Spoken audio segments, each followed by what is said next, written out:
सीतापुर नाम के गांव में मोहनलाल नाम का एक बहुत ही अमीर सेठ रहता था, जिसके पास लगभग पूरे गांव की जमीन गिरवी थी। मोहनलाल स्वभाव से बहुत ही चालाक था। वो गांव वालों को खूब बेवकूफ बनाता था। सेठ जी, इस बार भी बाढ़ में पूरे गांव की फसल खराब हो गई है। कुछ ही देर में गांव वाले आते होंगे अपनी अपनी जमीन गिरवी रखने। सुन बे मुनीम, ब्याज ज्यादा बढ़ा कर दियो। भला इन अनपढ़ गवार गांव वालों को क्या समझ कितना ब्याज और कितना हिसाब है। वो देखिए मालिक, वो घबराए से चेहरे लेकर आ रहे हैं सारे गांव वाले।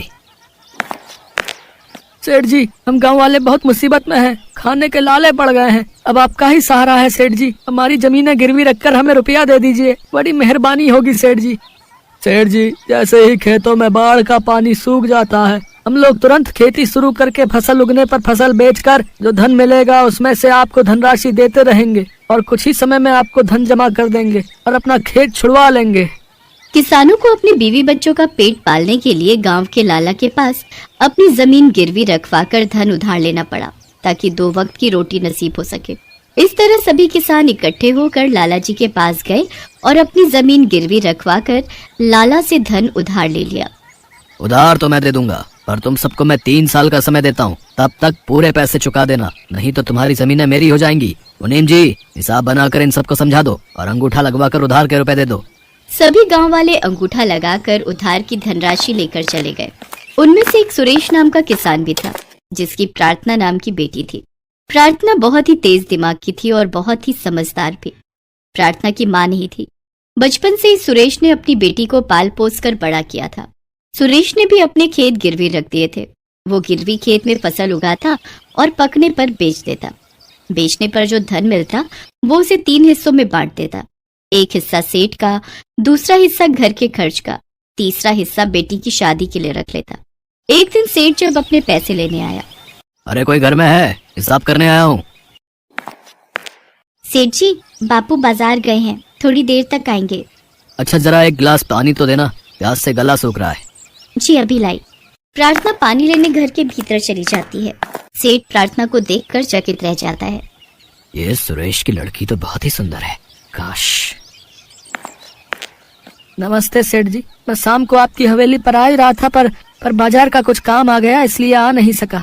प्रार्थना बिटिया, सेठ जी के लिए लस्सी बना ला। नहीं नहीं, बस पानी से मेरी प्यास बुझ गई। ला, तुम मेरे इस महीने के ब्याज के पैसे पकड़ा। वैसे सुरेश, तेरी बिटिया तो सयानी हो गई है, इसकी शादी का कुछ सोचा या नहीं? हाँ मालिक, इसके लिए एक अच्छा लड़का और परिवार खोज रहा हूँ। जैसे ही कोई अपनी बराबरी का रिश्ता मिलेगा, मैं इसके हाथ पीले कर दूंगा। सेठ वहाँ से चला जाता है। घर पहुंचकर वो सुरेश की बेटी के बारे में सोचने लगता है। उसका सुंदर चेहरा सेठ के दिमाग पर ऐसा बस गया था कि वो उससे अब शादी करके ही रहेगा। सेठ मौके की तलाश करने लगा। वक्त बीतता गया। इधर अब खेतों में नई फसल लगाने का समय आया। तब सुरेश ने अपने खेत में फिर से नई फसल की बुआई कर दी। कुछ समय तक तो सब ठीक चल रहा था, फसल भी पकने को थी कि अचानक मौसम ने करवट ली और तेज बारिश शुरू हो गई। बारिश इतनी हुई कि फसल खराब हो गई। ये देख सब किसान बहुत दुखी थे और मजबूर भी। अब क्या करेंगे? फसल फिर से खराब हो गई। सेठ का ब्याज भरते भरते दुखी आ गए हैं। वो तो अपने पूरे पैसे लेने आएगा, नहीं तो हमें अपना खेत देना पड़ेगा। चिंता मत करो बापू, कोई ना कोई रास्ता निकल आएगा। सेठ से बात करेंगे, वो हमें कुछ दिन की और मोहलत दे देंगे। क्या बात है? बाप बेटी में क्या बातें हो रही हैं? मालिक, इस बार बारिश की वजह से आधे से ज्यादा फसल खराब हो गई। इस बार मैं आपके पैसे नहीं दे पाऊंगा। मुझे कुछ समय की मोहलत और दे देते तो बड़ी मेहरबानी होती। यही सही मौका है इसकी बेटी का हाथ मांगने का। देखो सुरेश, पहले ही मैं काफी समय तुम्हें उधार के रुपए दे चुका हूँ। अब एक ही रास्ता है जिससे मैं तुम्हारा सारा कर्ज माफ कर सकता हूँ। अगर तुम अपनी बेटी की शादी मुझसे कर दो तो। ये कैसे हो सकता है मालिक? भला मैं अपनी बेटी की शादी आपसे कैसे?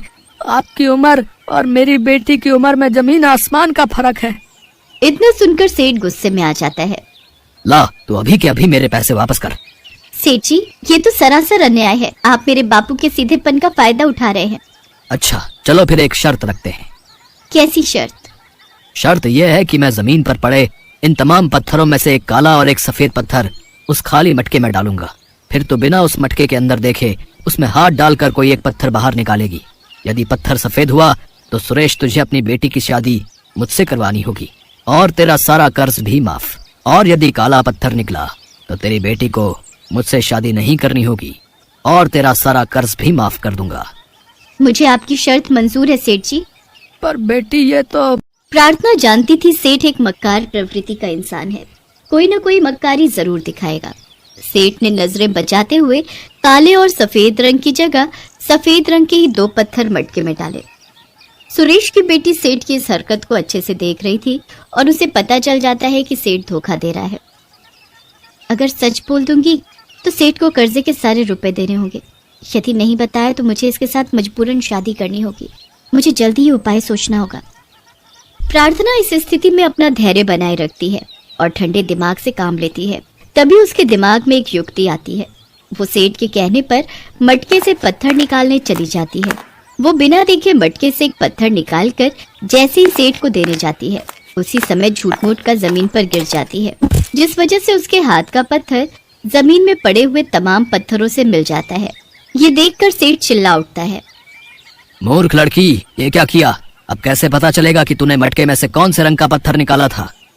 मैंने मटके से जो पत्थर निकाला था उसका रंग काला था। मैं कैसे मान लूं? ये हो ही नहीं सकता, तू झूठ बोल रही है। यकीन नहीं होता तो उस मटके में जो पत्थर है उसे निकाल कर देख लो। यदि पत्थर सफेद हुआ तो साबित हो जाएगा कि मैंने काला पत्थर निकाला था। प्रार्थना की ये बात सुनकर सेठ हक्का बक्का रह जाता है। उसके मुख से तो मानो आवाज ही चली जाती है, गला सूख जाता है। उसे पता था कि मटके में तो सफेद ही पत्थर है, काला तो है ही नहीं। वो अपने बिछाए जाल में खुद ही फंस जाता है। प्रार्थना मंद मंद मुस्कुराने लगती है। शर्त के मुताबिक अब सेठ को सुरेश का सारा कर्जा माफ करना पड़ता है। सेठ वहां से उदास मुंह लेकर घर लौट जाता है। अपनी बेटी की होशियारी पर आज सचमुच सुरेश को अभिमान था। कुछ समय बाद सुरेश धूमधाम से अपनी बेटी प्रार्थना की शादी एक अच्छे घर में कर देता है।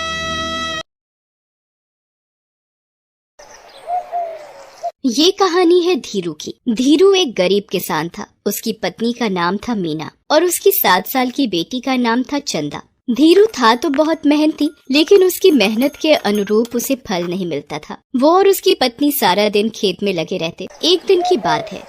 माँ, अब बुला लाऊं पिताजी को? मुझे तो जोरों की भूख लगी है। हाँ हाँ बुला ला, तेरी ही वो सुनेंगे। मैं तो कब से बुला रही हूँ, लेकिन वो है कि सुनते ही नहीं। मीना की हाँ सुनते ही चंदा भागती हुई धीरू के पास गई। बाबा, अब बस भी करो, चलो जल्दी से खाना खाने, नहीं तो मुझे भूख से चक्कर आ जाएगा और इन बैलों को भी। चक्कर? ठीक कहती हो तुम, चक्कर तो आ सकता है, चलो चलता हूँ। धीरू ने बैलों को एक पेड़ के नीचे बांधा, उन्हें खाने को दिया, फिर वो भी उसी पेड़ के पास अपनी पत्नी और बेटी के साथ खाना खाने के लिए बैठ गया। मीना ने खाना निकाला, फिर वो सभी खाना खाने लगे। भगवान से यही प्रार्थना है कि इस बार ठीक से बारिश हो, नहीं तो बहुत दिक्कत हो जाएगी। पिछले साल की सारी मेहनत ठीक से बारिश न होने के कारण बर्बाद हो गई थी, बस इस बार ऐसा ना हो। वो बातें कर ही रहे थे कि चंदा ने कहा, बाबा मेरा खाना तो हो गया, मैं लेकर जाऊं बैलों को खेतों में? अरे नहीं नहीं, तुमसे नहीं संभलेंगे ये। अरे बाबा, ये दोनों मेरे अच्छे दोस्त हैं, मेरी बात सुनते हैं, जाने दो बाबा, जाने दो ना। नहीं, इस तरह जिद नहीं करते। बाबा आप ही बोलो ना माँ को। अब तो धीरू का भी खाना हो गया था। चल अब मैं भी चलता हूँ तेरे साथ, चल।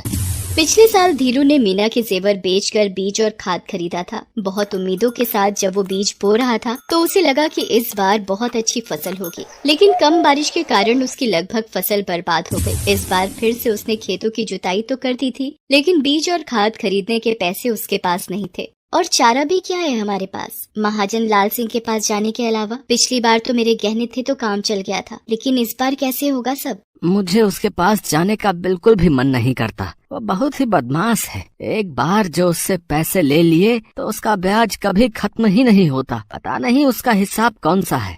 पूरी रात धीरू को नींद नहीं आई। उसे समझ नहीं आ रहा था कि पैसों का इंतजाम कैसे होगा। लाल सिंह के पास से पैसे तो तुरंत मिल जाते, लेकिन उसके कई दोस्त उसके चंगुल में आकर अपनी जमीन तक गंवा चुके थे। समझ नहीं आ रहा क्या करूं, कहां से लाऊं पैसे? अगर पैसे नहीं जुगाड़ हुए तो खेती कैसे करूंगा? रात से सुबह हो गई, लेकिन धीरू के सवालों का जवाब नहीं मिला। अब बिना बीज और बिना खाद खेती तो संभव नहीं। ना चाहते हुए भी धीरू को मन मार कर महाजन लाल सिंह के पास जाना ही पड़ा। अरे आओ आओ धीरू भाई, कहो कैसे आना हुआ? वो कुछ पैसों की जरूरत थी बीज और खाद के लिए। अरे इसमें हिचकने की क्या बात है, हम तो बैठे ही हैं जरूरतमंदों की सेवा के लिए, समाज सेवा के लिए। पता है धीरू, ये जीना भी कोई जीना है अगर आप किसी की मदद नहीं करें तो। मैं तो भगवान का लाख लाख शुक्रिया अदा करता हूँ कि उन्होंने मुझ जैसे इंसान को तुम लोगों की सेवा के लिए चुना है।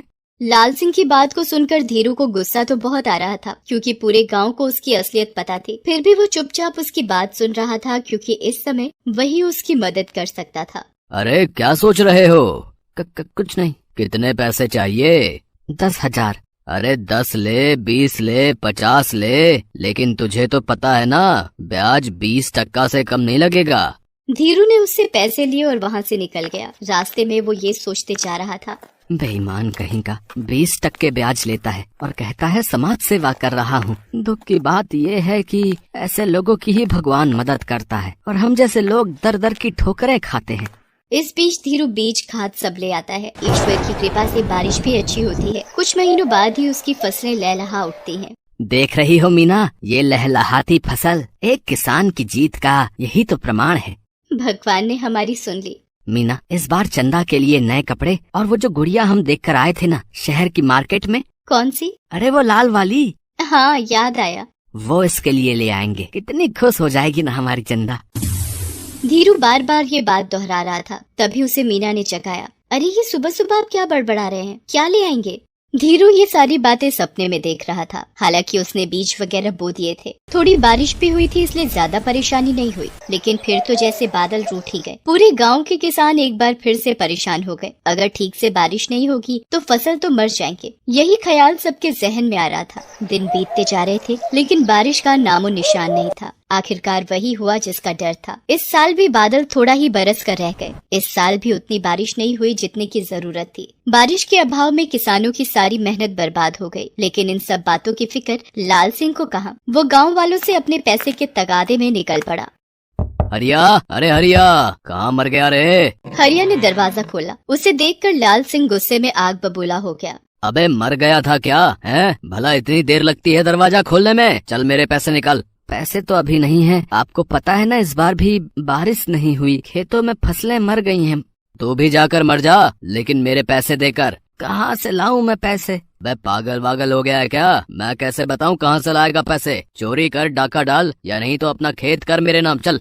लाल सिंह ने कई किसानों को उनकी जमीन पर कब्जा करने का डर दिखाया। उसके डर से हरिया और बिरजू ने गांव के ही पीपल के पेड़ से लटक कर आत्महत्या भी कर ली। उन दोनों की बेटियां चंदा की सहेली थी। अब तो चंदा के मन में भी डर समा गया था। लाल सिंह उनके भी घर आएगा, क्योंकि उनके पिता ने भी कर्ज ले रखा है। कहीं उसके पिता भी ऐसा कुछ ना कर ले। वो बेचारी बहुत डरी डरी रहने लगी थी। एक रात की बात है, सभी लोग सो रहे थे। तभी धीरू सबको सोता हुआ छोड़ बाहर निकल गया। जब वो बाहर जा रहा था तभी चंदा की नींद खुल गई। उसने इतनी रात को धीरू को घर के अकेले बाहर जाते देखा तो वो डर गई। बाबा इतनी रात को अकेले कहाँ जा रहे हैं? कहीं बाबा भी तो।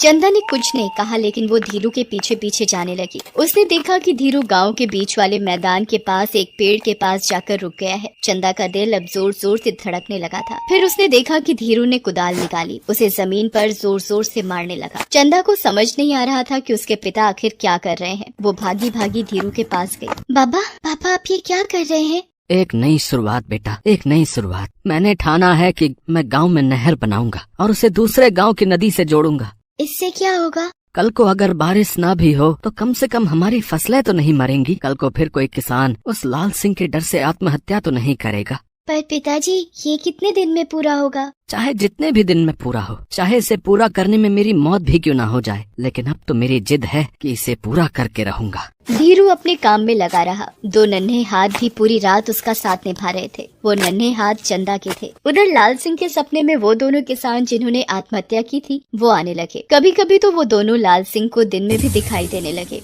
अरे वो देखो, हरिया और बिरजू फिर आ गए। अरे फिर आ गए हैं। अरे जाओ जाओ यहाँ से जाओ। लाल सिंह की ये हरकतें बढ़ती जा रही थी।